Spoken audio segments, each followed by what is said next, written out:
Good evening. শোনা যাচ্ছে?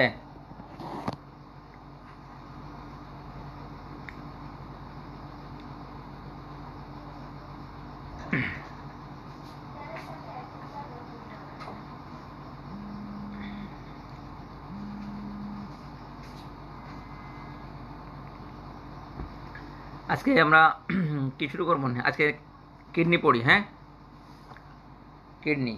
তা আমরা আজকে মেনলি তোমাদের সাথে আলোচনা করবো অ্যাবাউট মনে করো নেফ্রোটিক সিনড্রোম। তা নেফ্রোটিক সিনড্রোম আলোচনা করতে যে আমাদেরকে বেসিক কয়েকটা কথা বলবো। সেটা হচ্ছে, তোমরা যখন বলো যে আমার সাথে পড়ো যে what is the difference between glomerulonephritis and nephrotic syndrome, এরকম তোমরা বলো। আমরা মেনলি আজকে পড়বো হচ্ছে নেফ্রোটিক সিনড্রোম। তা মনে রাখতে হবে যে নেফ্রোটিক সিনড্রোম গ্লোমেরুলোনেফ্রাইটিস, যে এটা আসলে তোমরা যেভাবে বলো যে ডিফারেন্সটা কী, আসলে মনে রাখতে হবে যে নেফ্রোটিক সিনড্রোম অ্যান্ড গ্লোমেরুলোনেফ্রাইটিস আসলে এটা ডিজিজ অফ দি গ্লোমেরুলাস। দুইটাই কি? Disease of the glomerulus. মানে কি? যেমন গ্লোমেরুলার কোনো ডিজিজে হয়েছে বা ইনফ্লামেটরি হয়েছে, গ্লোমেরুলোনেফ্রাইটিস, এ দুইভাবে আমাদের কাছে প্রেজেন্ট করতে পারে। কীভাবে প্রেজেন্ট করতে পারে? এ প্রেজেন্ট করতে পারে আমাদের কাছে নেফ্রাইটিক হিসেবে, নেফ্রাইটিক। আরেকটা প্রেজেন্ট করতে পারে আমাদের কাছে কী হিসেবে? নেফ্রোটিক হিসেবে। তার মানে কি? দুইটা ডিজিজের প্রেজেন্টেশন দূরে, কিন্তু আসলে প্রাইমারি ডিজিজ হচ্ছে গ্লোমেরুলোনেফ্রাইটিস, কিন্তু প্রেজেন্টেশনটা হলো আসলে ভিন্ন।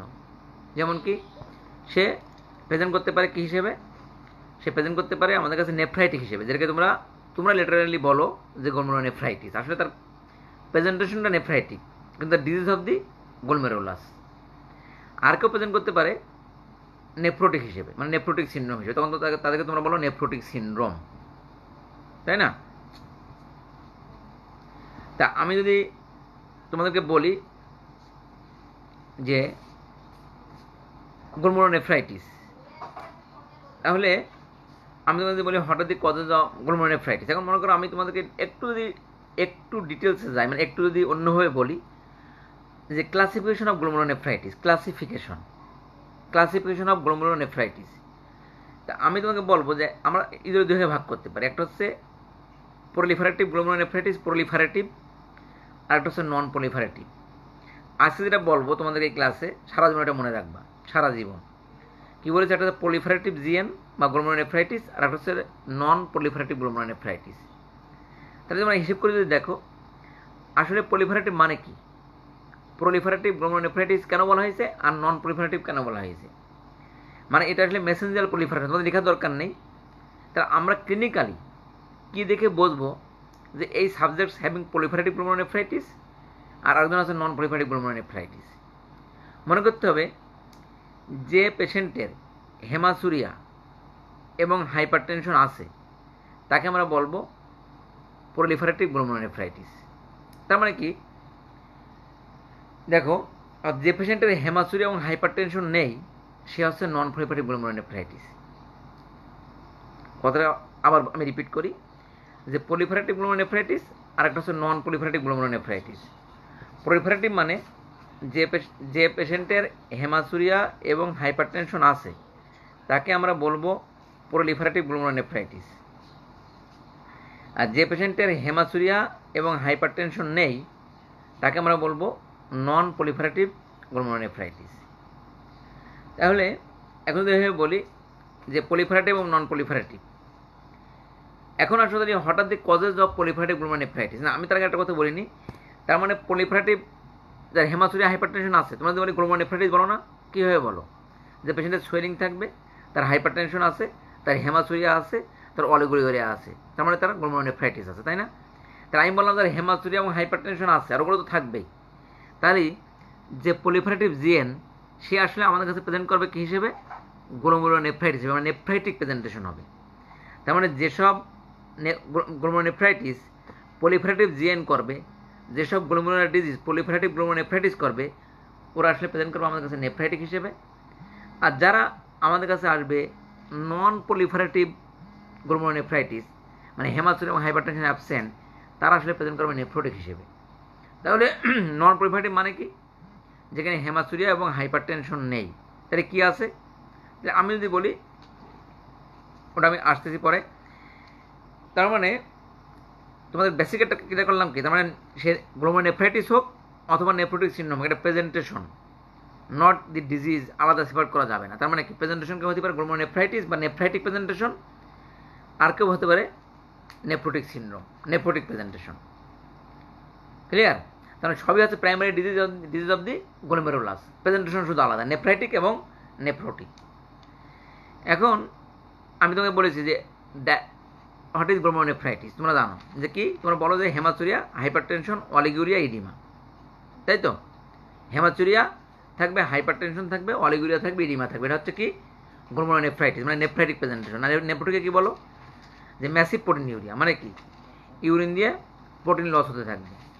যখন প্রোটিন লস হবে, বডিতে কী হবে? অ্যালবুমিন কী হবে? যেহেতু ইউরিন দিয়ে প্রোটিন লস হচ্ছে, বডিতে আবার হাইপো অ্যালবুমিনেমিয়া, বডিতে অ্যালবুমিন কমে যাবে। ক্লিয়ার?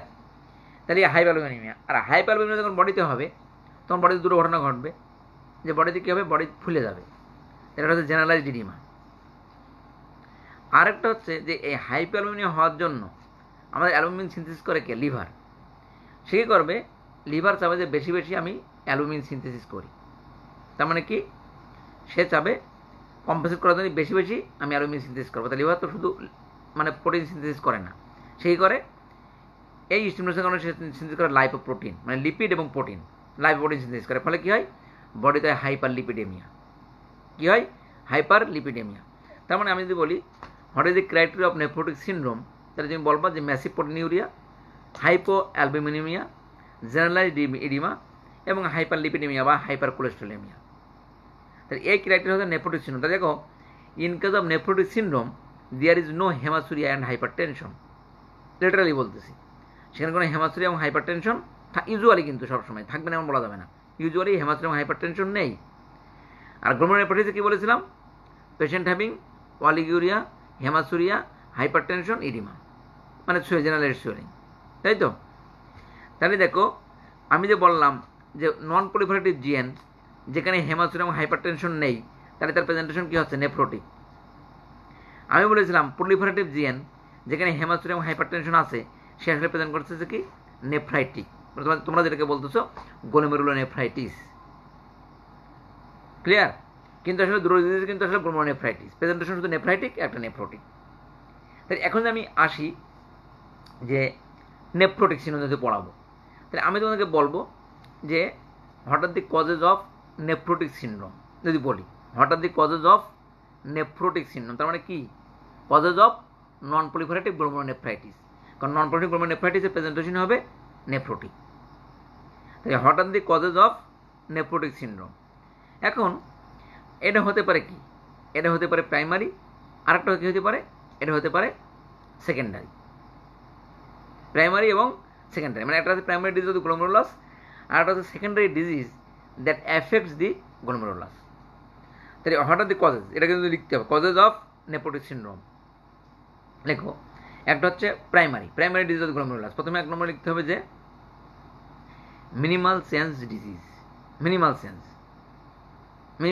ডিজিজ, মিনিমাল সেন্স, এটা হচ্ছে মোস্ট কমন ইন চিলড্রেন, মানে লেস দেন। আমরা বলি যে কোনো পেশেন্ট আমাদের কাছে যদি 15 বছরের আগে নেফ্রোটিক সিনড্রোম নিয়ে প্রেজেন্ট করে, তাহলে আমাদের most common diagnosis, clinical diagnosis, it is minimal sense disease. Clear? এখন আসো, সেকেন্ড হচ্ছে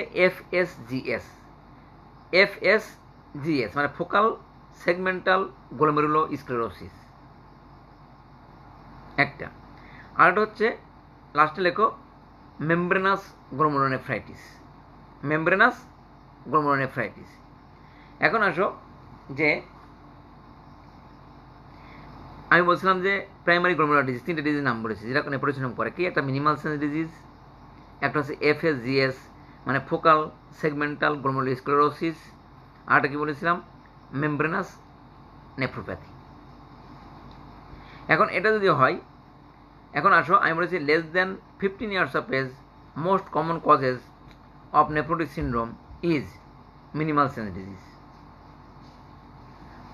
যদি পেশেন্ট এলডারলি হয়, ইউজুয়ালি আমরা বলি যে more than 40 years of age কোনো পেশেন্ট আমাদের কাছে এরকম যদি নেফ্রোটিক ট্রান্সপোর্টিনিউরিয়া বা নেফ্রোটিক সিন্ড্রোম প্রেজেন্ট করে, তখন আমরা এটাকে চিন্তা করি যে কি, এটা চিন্তা করি হচ্ছে মেমব্রেনাস গ্লোমেরুলোনেফ্রাইটিস।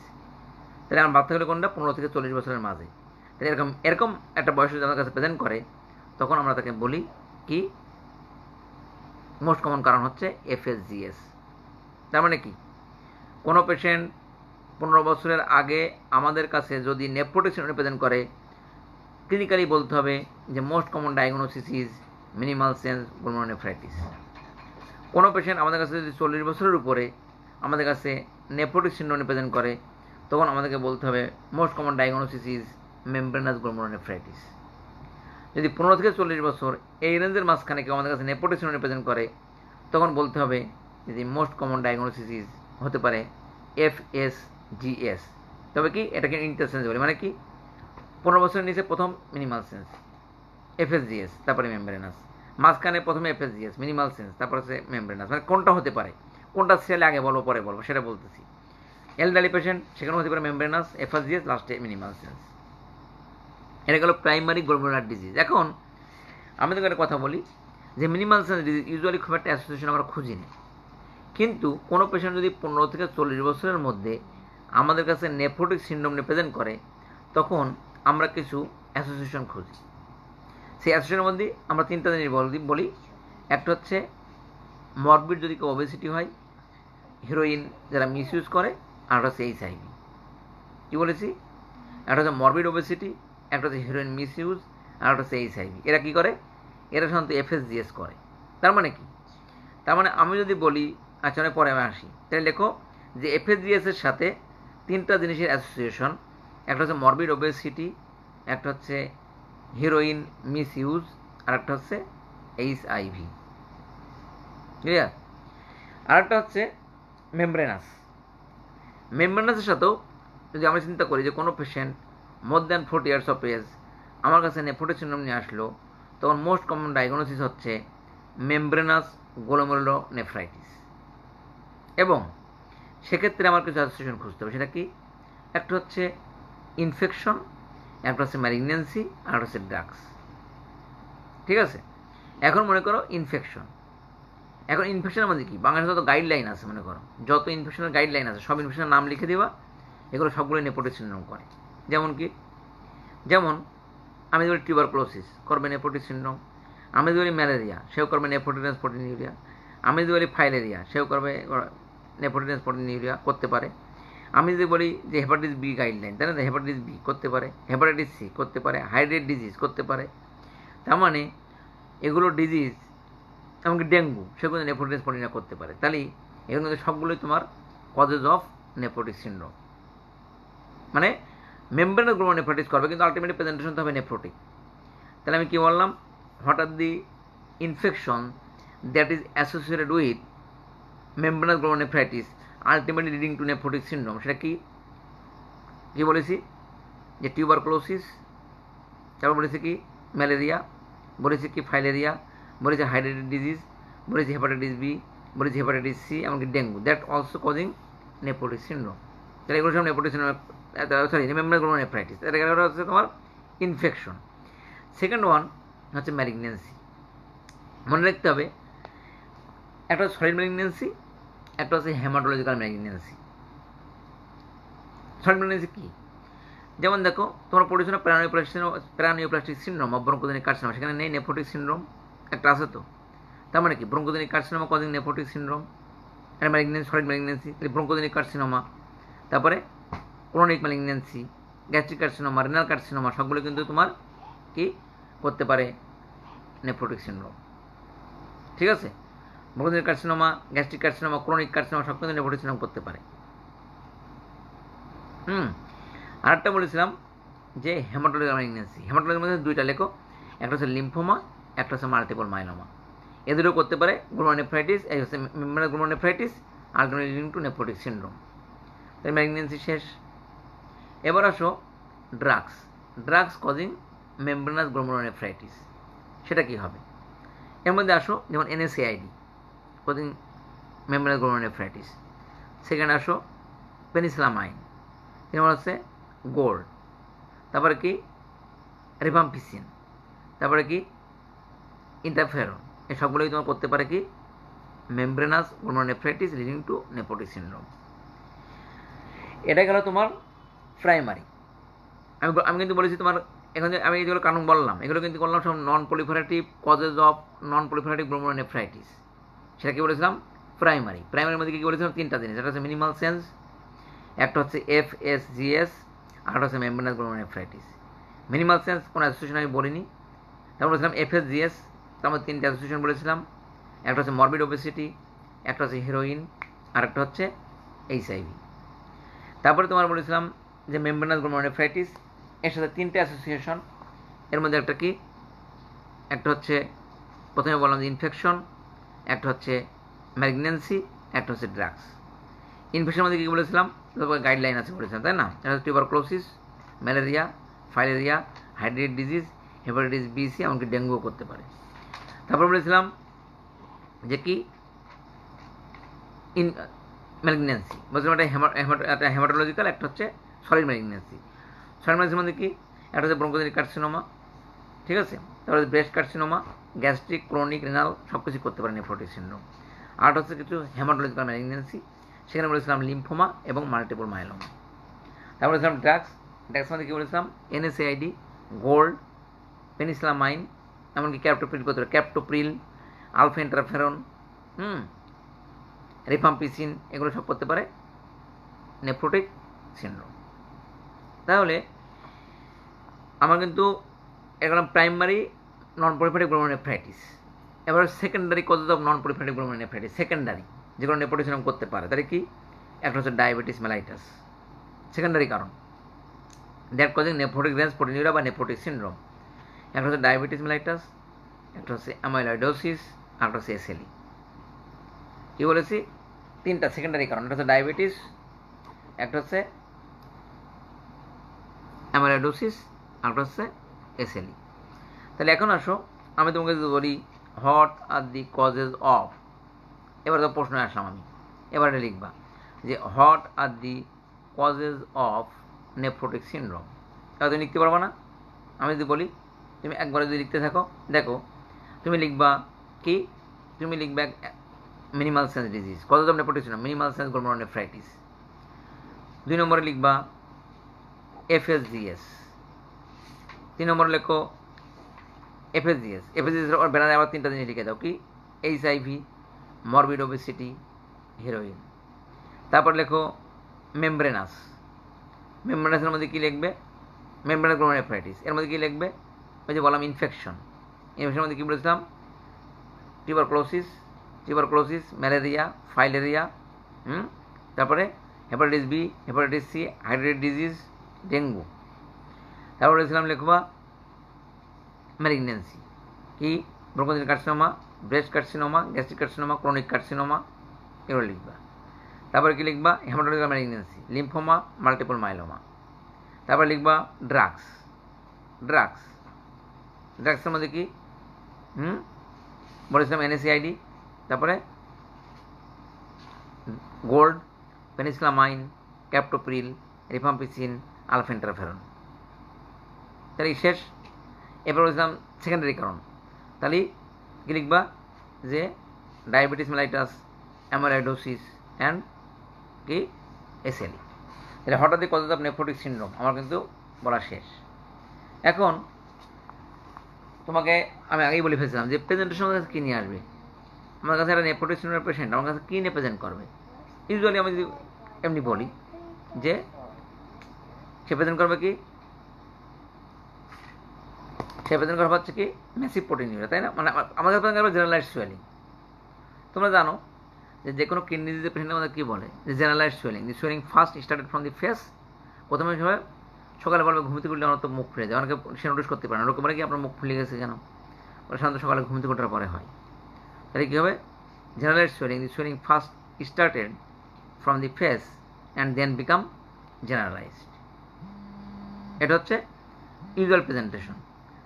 কিন্তু আর কী হবে পেশেন্ট বলতে পারে যে আমার ফ্রদি ইউরিন হচ্ছে। যদি ম্যাসিভ প্রোটিন যায় কী হবে ইউরিন হবে ফ্রদি হতে পারে। এর হচ্ছে মেনলি আমার কাছে আসে। এখন ধরো আমি যে আগেই বলেছিলাম যে কনসিকুয়েন্স অফ আর কম্পোনেন্টস অফ নেফ্রোটিক সিনড্রোম, তাহলে কী বলবে? কম্পোনেন্টস অফ নেফ্রোটিক সিনড্রোম একটা হচ্ছে massive proteinuria. Massive protein loss হবে। প্রোটিন যদি তখন লস হবে তখন বডিতে কী হবে? হাইপো অ্যালবুমিনিয়াম, অ্যালবুমিন কমে যাবে। অ্যালবুমিন যদি কমে যায় তাহলে কী হয় জানো? অ্যালবুমিন আমাদের বডিতে, ধরো আমার বডিতে কেন আমার ফ্লুইডটা ব্লাড ভেসেলস থেকে ইন্টারস্টিশিয়াল যায় না কেন জানো? কারণ সেখানে একটা ব্যালেন্স থাকে কার সাথে? Between hydrostatic pressure and colloidal osmotic pressure. Hydrostatic pressure কী চাই জানো? যে ও চাই যে, তোমরা জানো যে তারা হাইড্রোস্ট্যাটিক প্রেশার চাই যে ফ্লুইডটাকে ব্লাড ভেসেলস থেকে বাইর করে ইন্টারস্টিশিয়াল স্পেসে দিয়ে দিতে। আর albumin that maintains the colloidal osmotic pressure, সে চাই যে ফ্লুইডটাকে আমরা বাইরে বের হতে দিব না, ফ্লুইডটাকে ব্লাড ভেসেলের মধ্যে রাখবো, ফলে দুটোর মধ্যে একটা ব্যালেন্স মেনটেন হয়, ফলে ফ্লুইড বাইরে যাইতে পারে না। কিন্তু যখনই আমার বডিতে অ্যালবুমিনটা কমে যায় তখন দেয়ার ইজ কী হবে? আমাদের কলোয়েডাল অসমোটিক প্রেশার অনেক কমে যায়, ফলে কী হবে? There is increased hydrostatic pressure then colloidal osmotic pressure বেড়ে যায়। তা হাইড্রোস্ট্যাটিক প্রেশারের কাজ কী? ও ফ্লুইডটাকে বাইরে বের করে দেবে ব্লাড ভেসেলস থেকে, ফলে কী হবে? There is accumulation of fluid within the interstitial space, ফলে কী হয়? দেয়ার ইজ সুয়ারিং, মানে ইডিমা ডেভেলপ করে। সেজন্য বলছি আমার কাজ হচ্ছে কী বলেছি? Massive proteinuria, hypo albuminaemia, generalised oedema. আর যেহেতু আমার বডিতে অ্যালবুমিন কমে গেছে, আমি বলেছিলাম যে কী হয়? আমার অ্যালবুমিনকে তৈরি করে মেনলি লিভার। তো শুধু অ্যালবুমিন তৈরি করতে পারে না, তৈরি করা হচ্ছে লাইপোপ্রোটিন, ফলে কী হয়? লিপিড এবং প্রোটিন, তাহলে লিপিড বেড়ে যায়, ফলে there is hyper lipidaemia and লিপিডিউরিয়া। তাই তো? তাহলে আমি যদি বলি what are the components of nephrotic syndrome, তাহলে কী বলতে হবে? ম্যাসিভ প্রোটিনিউরিয়া, তারপর বলতে হবে হাইপার অ্যালবুমিনিমিয়া, তারপর বলতে হবে generalised oedema, hyper lipidaemia and lipiduria. শেষ। এরপরে আসো যে দেখো হঠাৎ আমি এর নেফ্রোটিক সিনড্রোম বললাম, আমি যদি বলি যে হঠাৎ কমপ্লিকেশনস অফ নেফ্রোটিক সিনড্রোম, এটা আমাদের কী কমপ্লিকেশন নিয়ে আসবে? আমরা যদি ওখান থেকে চিন্তা করি, ধরো যখন একটা পেশেন্টের অ্যালবুমিন কমে যায়, তাহলে আমি কী বলেছি? ফ্লুইডটা কোথায় কোথায় যায়? ফ্লুইড আমার ব্লাড ভেসেল থেকে বাইরে বের হয়ে যায়। তো যখন ম্যাসিভ হাইপারমিনিয়াম আমার বেশি পরিমাণে হবে তখন তো ফ্লুইড বিভিন্ন স্পেসেও চলে যাবে। ফলে দেখো যদি এরকম হয় তখন দেখা যাবে যে পেশেন্টের মেয়ে কী হচ্ছে? প্লুরাল ইফিউশন, হচ্ছে কি অ্যাসাইটিস, হচ্ছে পেরিকার্ডিয়াল ইফিউশন, সব জায়গায় পানি জমে যাচ্ছে। তাহলে কী হবে? এরা ম্যাসিভ পরিমাণে হওয়ার কারণে কী হবে? পেশেন্টের কী হবে? অনেক অ্যালবুমিন কমে যাওয়ার কারণে সে patient may develop pleural effusion, patient may develop pericardial effusion, patient may also develop ascites. একটা হতে পারে কমপ্লিকেশন। আমি যদি বলি যে এখন লিখবা না, শুধু লিখবা, আমি বলবো যে কমপ্লিকেশনগুলো কী কী হতে পারে। একটা হচ্ছে বললাম যে পেশেন্টের বিভিন্ন জায়গায় ফ্লুইড জমে হতে পারে প্লুরাল ইফিউশন, পেরিকার্ডিয়াল ইফিউশন এবং অ্যাসাইটিস। এখন আসো যে যখন আমার ফ্লুইডগুলো ব্লাড ভেসেলস থেকে সব ইন্টারস্টিশিয়াল স্পেসে চলে গেল, অ্যালবুমিন কমে যাওয়ার কারণে যখন কলোয়েডাল অসমোটিক প্রেশার কমে গেল তখন সব চলে গেল মনে করেন ইন্টারস্টিশিয়াল স্পেসে, তাহলে আমার বডিতে কী হবে? আমার ব্লাড ভেসেলে কোনো ভলিউম থাকবে? ভলিউম তো আসলে থাকবে না। তাছাড়া তাহলে কী হবে? Patient may develop hypovolaemia. কে ডেভেলপ করতে পারে? হাইপোভলিউমিয়া, কারণ সকল ফ্লুইড আমার ইন্টারস্টিশিয়াল স্পেসে চলে গেছে, আমার রক্তনালীর মধ্যে কোনো ফ্লুইড নাই, ফলে পেশেন্ট ডেভেলপ কী করতে পারে? হাইপোভলিউমিয়া একটা। এখন আসো যে আমরা জানি যখন যে ম্যাসিভ প্রোটিনিউরিয়া হয়, আমার ব্লাড ভেসেলসে আমার ইউরিনে যখন অনেক বেশি পরিমাণে প্রোটিন লস হতে থাকে, তো এই প্রোটিন যখন লস হতে থাকে তখন মনে করো ওর শুধু প্রোটিন নিয়ে যায় না, তো সে তো বডির বিভিন্ন ধরনের প্রোটিন নিয়ে চলে যায়, তাই না? তাহলে মনে করো আমার বডিতে কিছু ন্যাচারাল অ্যান্টিকোগুল্যান্ট আছে, ন্যাচারাল, সেটা কি? যেগুলো ব্লাড ভেসেলকে কোয়াগুলেট করতে দেয় না। যেমন কি? যেমন হচ্ছে প্রোটিন সি, প্রোটিন এস এবং অ্যান্টিথ্রোম্বিন 3। এগুলো হচ্ছে ন্যাচারাল অ্যান্টিকোগুল্যান্ট অফ ব্লাড, যেখানে এসব জিনিস থাকার কারণে আমার রক্তনালীতে ব্লাড কোগুলেট করতে পারে না, থ্রম্বাস ফর্মেশন হতে পারে না।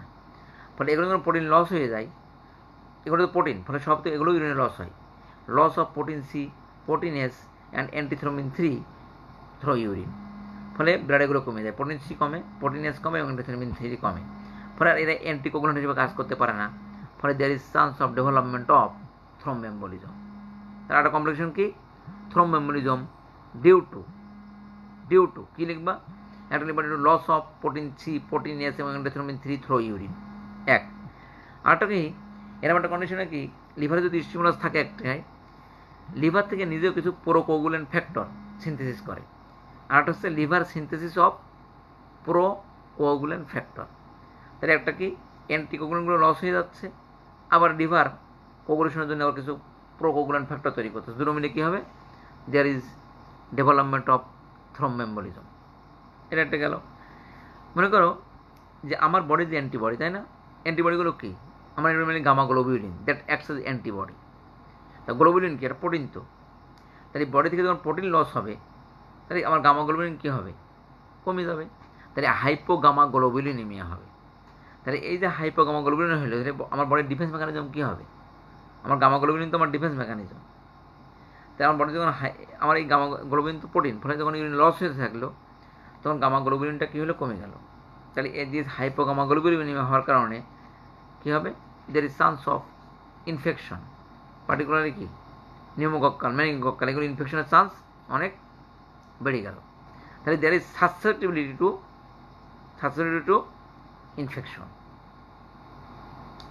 ঠিক আছে, আমি তারপর বললাম যে হঠাৎ the complications of nephrotic syndrome. তাহলে কী কী হলো? আমি যদি বলি, একটা হচ্ছে যে হাইপোভলিমিয়া, একটা হতে পারে। তারপর বলেছিলাম আমি কি হাইপোভলিমিয়া বলেছিলাম, তারপরে আর প্রথমে বলেছিলাম যে বিভিন্ন জায়গায় পানি জমতে পারে, প্লালিফিউশন, পেরিকার্ডিয়ালিফিউশন, অ্যাসাইটিস। তারপর বলেছিলাম হাইপোভলিমিয়া হতে পারে। তারপরে কি বলেছিলাম? পেশেন্টের যে তোমার থ্রম্বোএম্বোলিজম, একটা হতে পারে থ্রম্বোএম্বোলিজম। তারপর বলেছিলাম যে কী হতে পারে লাস্টে? যে ইনফেকশন। আর একটা লাস্টে লেখো renal failure. As a consequence of nephrotic syndrome, patient may develop both acute এবং ক্রনিক রেনাল ফেইলিওর ডেভেলপ করতে পারে, অ্যাকুট এবং ক্রনিক রেনাল ফেইলিওর। তাহলে কমপ্লিকেশন শেষ। এখন মনে করো যেরকম একটা নেপোটিক সিনড্রোমের পেশেন্টে তুমি কী কীভাবে ইনভেস্টিগেশন করবা?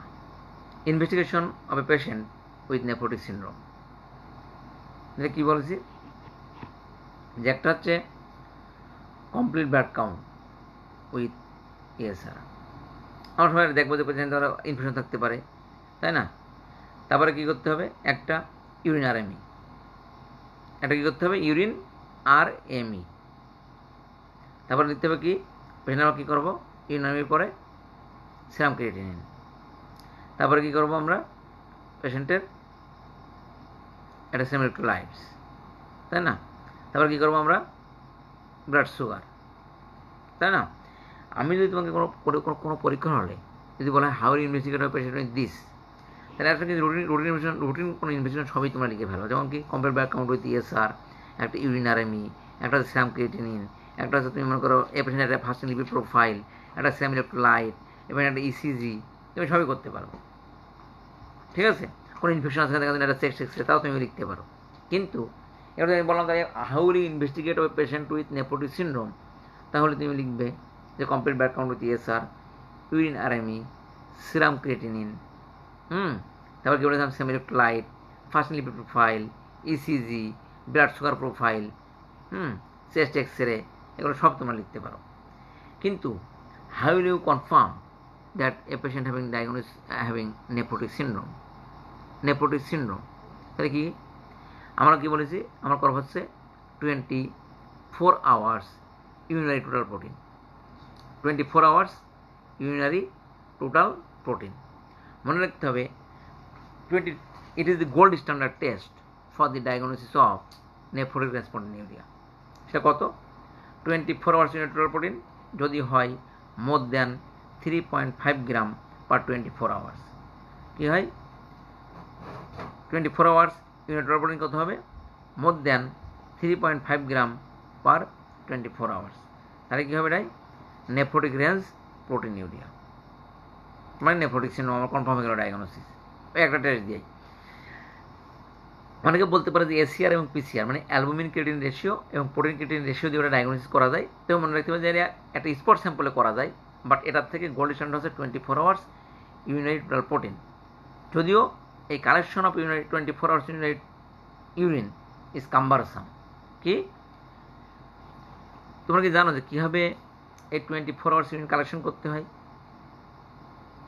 মনে করো আমি একটা পেশেন্টের আজকে সকাল 8টা থেকে আগামীকাল সকাল 8টা পর্যন্ত, অথবা মনে করো আমি এখন বাজে রাত 8টা 10, আমি মনে করো আজকে পেশেন্ট এখন থেকে ইউরিন কালেকশন করবো আজকে রাত 8টা 10 থেকে আগামীকাল রাত্র 8টা 10 পর্যন্ত। তাহলে কীভাবে কালেকশন করবো? মনে করো এখন যদি 8টা 10 হয়, এখন মনে করো আমাদের ব্লাডারে যে ইউরিনটা আছে এটা কি আমাদের 8টা 10-এর ইউরিন নাকি আগের থেকে জমা হয়ে আছে, তাই না? আমি লাস্ট যখন ইউরিনেশন করেছি তখন থেকে জমা হতে হতে এখন তো এই পর্যন্ত আছে। তাহলে এখন থেকে যদি কারো কালেকশন করতে চাই, তাহলে এখনকার ইউরিনটা ফেলতে হবে কোথায়? আমাদের টয়লেটে, মানে প্যানে ফেলতে হবে। কেন? কারণ এটা তো আগের ইউরিন, এখন থেকে তো জমা হচ্ছে না, এটা তো আগের ইউরিন জমা হয়ে এখন আছে। তাহলে এখন আমার ব্লাডার খালি করে দিতে হবে। এরপর থেকে যতটুকু জমা হবে সেটা হচ্ছে 8টা 10 থেকে কাউন্ট হবে। আর কালকে যখন রাত 8টা 10 বাজবে তখন লাস্ট ইউরিনটা আমার বোতলের মধ্যে ফেলতে হবে, কারণ ওটা আমার আগের ইউরিন। তাহলে যখন থেকে জমাবো তখন ব্লাডে প্রথমে ইউরিনটাকে আমার ইউরিনেশন করে আসতে হবে, আর যখন শেষ করব তখন ইউরিনেশনটা আমার সেই পাত্রের মধ্যে করতে হবে। এভাবে 24 আওয়ার্স ইউরিন কালেকশন করতে হবে। এবং এটা gold standard test for the diagnosis of nephrotic syndrome is 24 hours ইউনিট্রাল প্রোটিন। এটা হবে মোর দ্যান 3.5 গ্রাম পার 24 আওয়ার্স। তাহলে হবে নেপোটিক রেঞ্জ, এটা প্রোটিন, এটা কনফার্ম করে ফেললাম। তারপরে তুমি ধরো আগের ভিডিওতে বলেছি কম্পিউটার অ্যাকাউন্ট, এরপরে লিখবার ইএসআর, ঠিক আছে? তারপরে তোমার কী বলেছিলাম? Urine RME, serum creatinine, serum electrolyte, fast lipid profile, ECG, blood sugar profile, এগুলো সবই লিখলে। এখন প্রশ্ন হচ্ছে যে তুমি তো কনফার্ম করে নেপোটিসিজম, এখন হোয়াট ইজ দ্য এটিওলজি? আমি তো 24 আওয়ার্স ইউনিট্রাল প্রোটিন দিয়ে কনফার্ম করে ফেলাম, হোয়াট ইজ দ্য এটিওলজি, তাই না? এখন তোমার আমি যে কারণগুলো বলেছি, if there is no obvious cause, কী বলেছি? কোনো অবভিয়াস কারণ নেই। তুমি দেখলে পেশেন্টের ডায়াবেটিস নেই, পেশেন্টের অ্যামাইলোইডোসিস নেই, পেশেন্টের অ্যাসিডি নেই, কোনো কিছু অ্যাসোসিয়েশন খুঁজে পাচ্ছি না, তাহলে কী করতে হবে? Renal biopsy. লাস্টে অবশ্যই লিখতে হবে I have to do renal biopsy. কী করতে হবে? রেনাল বায়োপসি, ঠিক আছে? একটা করলে এরপরে তুমি ধরো আরও যদি থাকে তোমাকে তোমাদের হাসপাতালে তুমি লিখতে পারো, মানে অনেক কিছু লেখা যায় আসলে বেসিক্যালি। আমার হঠাৎই কজ, আমি পেশেন্ট অ্যাসিডিস হাসপাতালে আমি এখানে করবো না, করবো তো কমপ্লিমেন্ট করবো না, কমপ্লিমেন্টে C3C4 হাইপো কমপ্লিমেন্টেমিয়া হবে। এখন কথা হচ্ছে it depends on the clinical scenario of this patient. তবে লাস্টের কথা লিখতে হবে জেনারেল বায়োপসি। তোমাকে জানো হঠাৎ আমি তোমাকে বলি যে হঠাৎ indication of renal biopsy, indication of renal biopsy 2টা রেনাল ফেলোর দিয়ে আর 2টা নেফ্রোটিক সিন্ড্রোম দিয়ে। কী বলেছি? 2টা রেনাল ফেলোর আর 2টা নেফ্রোটিক সিন্ড্রোম। 2টা রেনাল ফেলোর কি? এখানে বলতেছি কিন্তু হঠাৎই আমার মনে করি ইনভেস্টিগেশন বলা শেষ। তাহলে আমি কী বললাম? How to diagnose a patient with nephrotic syndrome বা investigate of a patient with nephrotic syndrome, leave a complete blood count with ESR, urine RME, serum creatinine, serum electrolyte, fast lipid profile, ECG, chest X-ray, and then কি করবা? 24 hours unitral protein. It is more than 3.5 gram per 24 hours, and at last কি লিখবা? renal biopsy. Last এখানে বলছি what are the indication of renal biopsy। আমরা বলছিলাম 2টা ফেলোর, 2টা সিন্ড্রোম, মানে নেপোটিক সিন্ড্রোম। তাহলে এটা দিয়ে বলবো আর কি। তো 2টা ফেলোর মধ্যে কি একটা আছে acute renal ফেলোর। Acute renal failure that is not adequately explain, মানে তোমার অ্যাকুট রেনাল ফেলোর হয়েছে কিন্তু ব্যাখ্যা করা যাচ্ছে না কেন হয়েছে, তখন তোমার বায়োপসি করে দেখতে হবে। Acute renal failure that is not adequately explain. 2 number হচ্ছে chronic renal failure with normal size kidney. কী বললাম? Chronic renal failure with normal size kidney. 3 নম্বরে বলতেছি nephrotic syndrome in children that has atypical features or not responding to treatment. মানে কি? Nephrotic syndrome in children যার atypical feature আছে অথবা যারা ট্রিটমেন্টে রেসপন্ড করতেছে না তার ক্ষেত্রেও আমার রেনাল বায়োপসি করতে হবে। নেপোটিক সিন্ড্রোম ইন অ্যাডাল্ট, কোনো অ্যাডাল্ট যদি আমার কাছে নেপোটিক সিন্ড্রোম নিয়ে আসে তারই রেনাল বায়োপসি করা যাবে। কী বলেছি? Nephrotic syndrome in adult. না দেখো 2টা নেপোটিক সিন্ড্রোম বলা, nephrotic syndrome in children that has atypical features or not responding treatment. আরেকটা বলা নেপোটিক সিন্ড্রোম ইন অ্যাডাল্ট এটা সবাই রিনাল বায়োপসি করতে হবে। অথবা কি কোনো পেশেন্ট আমাদের কাছে যদি আসে isolated haematuria or proteinuria that has a renal characteristics, তারা বায়োপসি করতে হবে। কী বলেছি? পেশেন্টের isolated haematuria or proteinuria that has renal characteristics or associated abnormalities, তাহলে এবার বায়োপসি করতে হবে। তাহলে আমি আবার রিপিট করি, what are the indication of renal biopsy? Acute renal failure that is not adequately explained, chronic renal failure with normal size kidney, nephrotic syndrome in children that has atypical features or not responding to treatment, nephrotic syndrome in adult, isolated hematuria or proteinuria of renal characteristics or associated abnormalities, এগুলো হচ্ছে indication of renal biopsy. তারপরে investigation শেষ, এখন আমরা পড়বো কি treatment.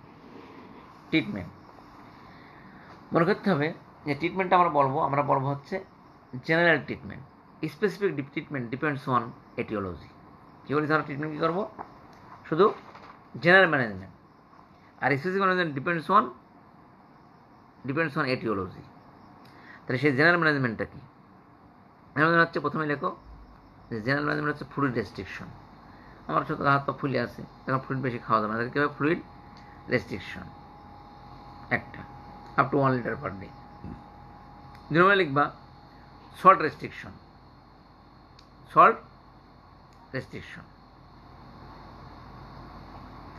তারপর আসো কী দেবো? Diuretic therapy. ডায়োরেটিক কী দেবো? Mainly frusemide. কী দেবো? ফ্রুসেমাইড কত পর্যন্ত দেওয়া যাবে? Frusemide up to 250 milligram. Frusemide শুরু করবো কত? 40 মিলিগ্রাম, দেন আপ টু দেবো 250 মিলিগ্রাম পর্যন্ত দিতে পারবো, 260। এখন ইফ ফ্রুসেমাইড দিচ্ছি কিন্তু পেশেন্টের কোনো কাজ হচ্ছে না, আমার ইডিমা কিন্তু কমতেছে না, তার মানে বুঝতে হবে আমার বডিতে কোনো অ্যালবুমিন নাই। আসলে এই ফ্রুসেমাইড যে কাজ করবে কিডনিতে, আমার ক্যারি করবে কি? ফ্রুসেমাইড ক্যারি করবে কার সাথে বাইন্ড করে যাবে? অ্যালবুমিনের সাথে। আমার তো অ্যালবুমিন নেই, তাহলে ফ্রুসেমাইড কেমন করে কাজ করবে? তাহলে তখন দিতে হবে frusemide with albumin infusion, salt poor albumin বলি আমরা, তাই না? ফ্রুসেমাইডের সাথে অ্যালবুমিন দিয়ে দিতে হবে। তারপরেও কাজ হচ্ছে না, তখন দিতে হবে ফ্রুসেমাইডের সাথে তখন আরেকটা ডায়োরেটিক্স অ্যাড করতে হবে, তাহলে বলে থায়াজাইড লাইক ডায়োরেটিক্স। তাহলে প্রথমে বললাম ফ্লুইড রেস্ট্রিকশন, তারপরে সল্ট রেস্ট্রিকশন, তারপর বললাম ডায়োরেটিক থেরাপি। ডায়োরেটিক থেরাপির মধ্যে কী বললাম? যে কি ডায়োরেটিক থেরাপির মধ্যে বললাম প্রথমে ফ্রুসেমাইড যদি কাজ না হয় তাহলে frusemide with salt poor albumin infusion. তারপরে যদি কাজ না হয় তখন অ্যাড করবো আরেকটা ডায়োরেটিক্স, নাম হচ্ছে থায়াজাইড লাইক ডায়োরেটিক্স। এখন আসো, একটা পেশেন্টের ধরো প্রোটিনিউরিয়া হচ্ছে, তাহলে প্রোটিনিউরিয়া কমাতেই হবে, তাই না? তাহলে কন্ট্রোল অফ প্রোটিনিউরিয়া বাই কি? ACE inhibitor or ARB। দেখো control of proteinuria by ACE inhibitor or ARB।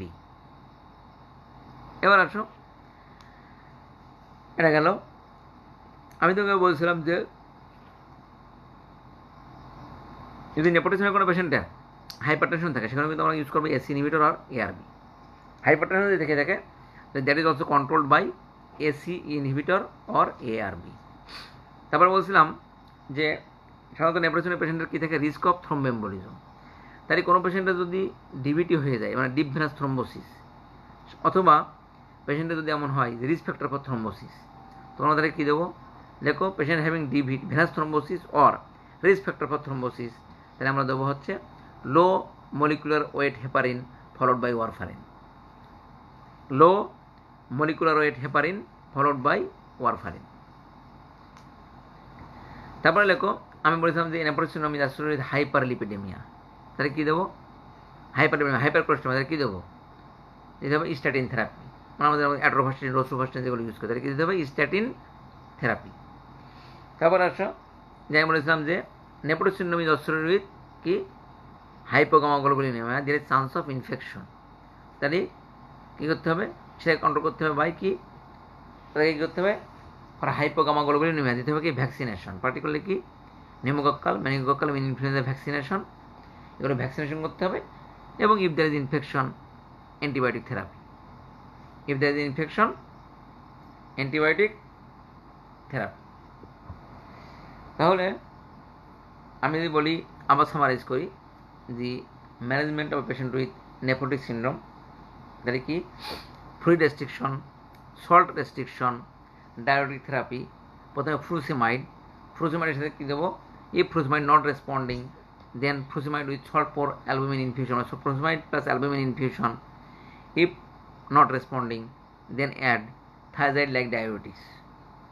তারপর আমরা কী বলেছিলাম যে control of proteinuria by ACE inhibitor or ARB.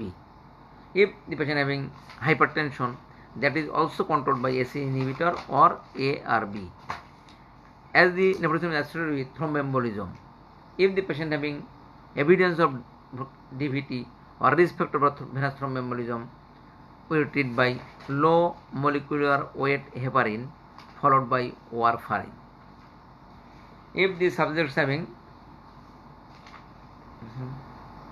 বলেছিলাম যে there is chance of hyperlipidemia, nephrotoxin is also the hypercholesterolemia, so add statin therapy.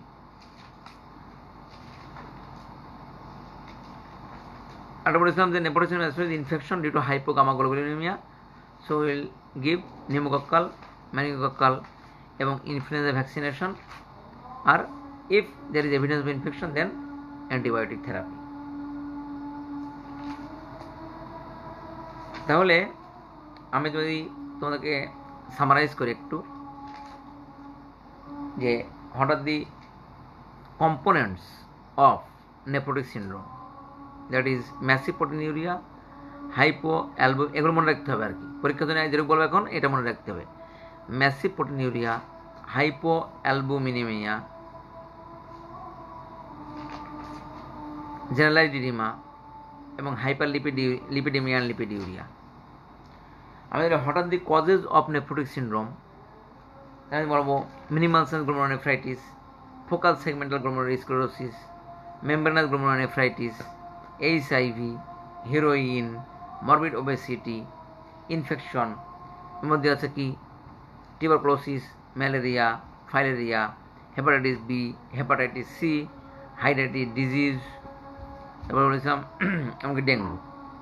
তারপর আসো কিছু malignancy, particularly carcinoma lungs, breast carcinoma, chronic carcinoma, gastric carcinoma. তারপরে haematological malignancy, lymphoma এবং multiple myeloma. ড্রাগসের মধ্যে আছে NSAID, গোল্ড, পেনিসিলামাইন, আলফেন্টারফেরন, রেফাম্পিসিন, ক্যাপটোপ্রিল, এগুলো বলেছিলাম। তারপরে বলছিলাম যে ড্রাগস আমার শেষ, কত দাম নেফ্রোটিক সিন্ড্রোম কিন্তু এখানে আমার শেষ হয়ে গেল, আমি কম্পোনেন্ট বলে ফেলেছি। আমি বলেছিলাম হঠাৎ দি কনসিকুয়েন্সেস বা কমপ্লিকেশনস অফ নেফ্রোটিক সিন্ড্রোম। তার মধ্যে কী বলেছিলাম? প্রথমে বলেছিলাম যে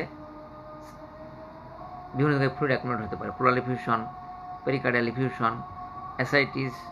তারপর বলেছিলাম যে হাইপারকোলেস্টেরোলেমিয়া। তারপর বলেছিলাম কি যে হাইপোভলিমিয়া। তারপর বলেছিলাম যে থ্রম্বোএম্বোলিজম। তারপর বলেছিলাম যে ইনফেকশন। এগুলোই মেনলি তখন আমরা হাইলাইট করেছিলাম। যে লাস্টে বলেছিলাম যে অ্যাকুট এবং ক্রনিক রেনাল ফেইলিওর, এবং ক্রনিক রেনাল ফেইলিওর। তারপর বলেছিলাম যে আমরা এই পেশেন্টের কীভাবে ইনভেস্টিগেশন করবো। আর বলেছিলাম যে প্রথমে routine investigation, complete blood count with ESR, urine RME, serum creatinine, serum electrolyte, আর ব্লাড সুগার প্রোফাইল, ECG। তারপর বলেছিলাম যে ফার্স্ট লিপিড প্রোফাইল। আর লাস্টে বলেছিলাম যে 24 আওয়ার্স ইউরিনারি টোটাল প্রোটিন, এটা হবে মোর দ্যান 3.5 গ্রাম পার 24 আওয়ার্স। আর তারপর বলেছিলাম যে রেনাল বায়োপসি। তারপর আমরা বলেছিলাম যে হঠাৎ দি ইন্ডিকেশন অফ রেনাল বায়োপসি। তারপর বলেছিলাম acute renal failure that is not adequately explained, chronic renal failure with normal size kidney, nephrotic syndrome or glomerular proteinuria in adult, nephrotic syndrome in children that has atypical features or not responding to treatment, hematuria or proteinuria of renal characteristics or associated abnormalities. তারপরে ধরো treatment, বলেছিলাম যে fluid restriction, salt restriction, dietary therapy mainly furosemide, if not responding furosemide with salt for albumin infusion, if not responding add thiazide like diuretics, if the patient having proteinuria then reduction of proteinuria by ACE inhibitor or ARB, if the subject having hypertension that is also controlled by ACE inhibitor or ARB, for hyperlipidemia বলেছিলাম statin therapy, for thromboembolism আর বলেছিলাম low molecular weight heparin followed by warfarin, এবং লাস্টে বলেছিলাম যে for infection আমরা vaccinate করবো for pneumococcal meningococcal influenza vaccination, এবং if there is evidence of infection then আমরা কী দেবো অ্যান্টিবায়োটিক থেরাপি। ঠিক আছে, আজকে তাহলে এ পর্যন্তই। এখন তোমার কোশ্চেন থাকলে বলো দেখি।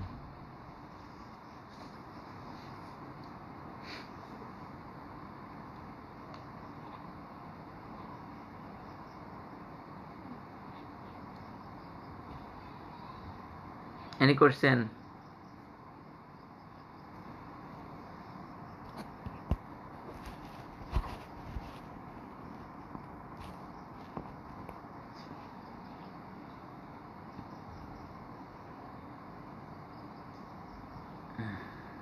কোশ্চেন আছে কোনো?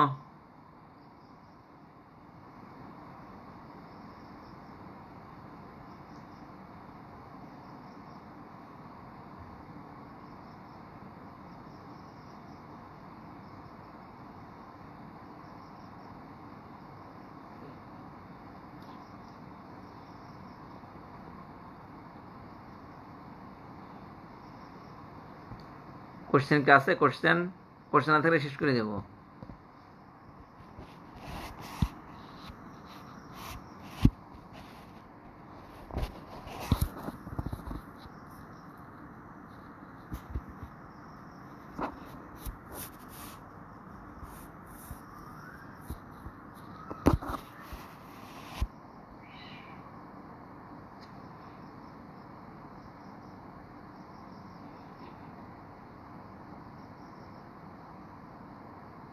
Any question?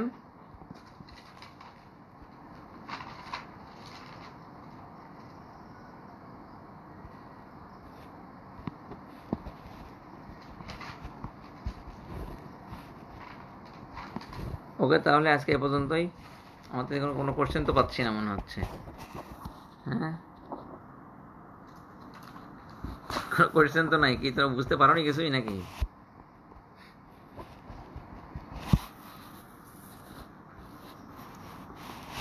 কি তোমরা বুঝতে পারছো নাকি?